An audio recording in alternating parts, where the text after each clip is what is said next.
There is a myth that the international investment arbitration is a tool in the hands of capitalists to oppress the poor.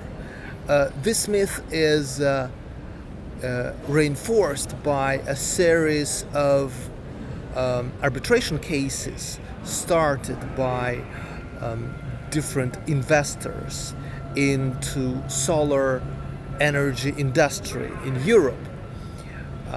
The governments usually present this as an attempt of the government to reduce the prices, the electricity prices, and the resistance of the capitalists who go to arbitration in order to keep the prices high.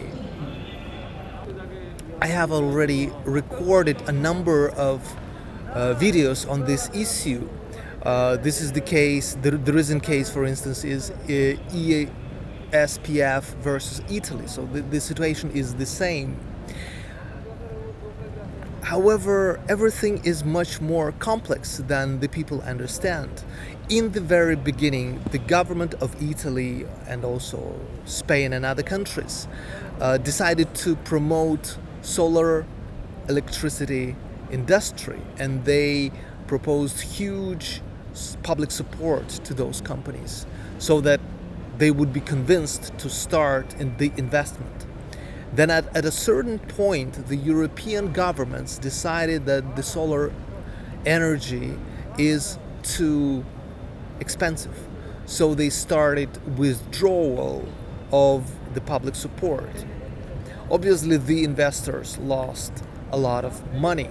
Their legitimate expectations were breached, and they have redressed the situation with the assistance of arbitral tribunals. So basically, the campaign aimed at delegitimization of the arbitration system as such